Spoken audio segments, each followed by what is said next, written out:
North Korea is believed to be preparing to launch a ballistic missile ahead of an upcoming joint naval drill by the US and South Korea, a news report said on Saturday, citing a government source.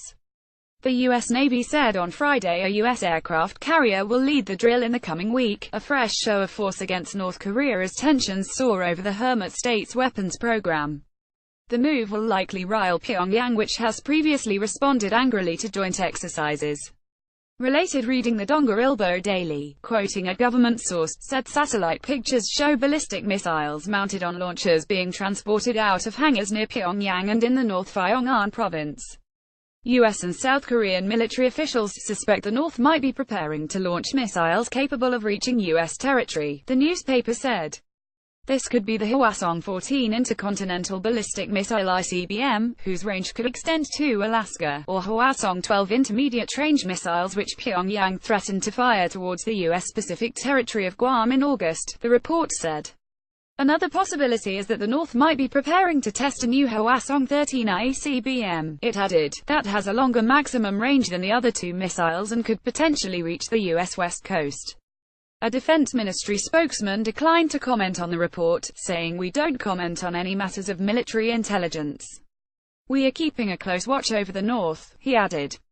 The joint drills led by the USS Ronald Reagan aircraft carrier come after hectic U.S. military hardware movements around the Korean peninsula in recent days. These follow a flurry of missiles from Pyongyang, which conducted its sixth and most powerful nuclear test last month, in defiance of international sanctions.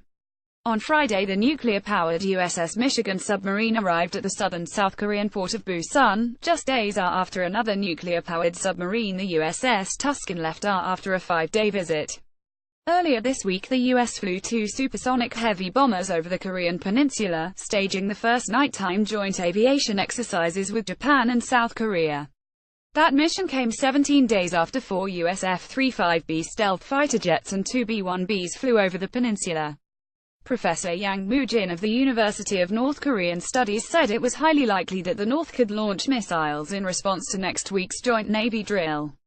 U.S. President Donald Trump's continued threats of military action against Pyongyang if it does not tame its weapons ambitions have fueled fears of conflict on the Korean peninsula. But military intervention against North Korea would have devastating consequences, NATO chief Jens Stoltenberg warned Friday, after Trump said diplomatic efforts had failed.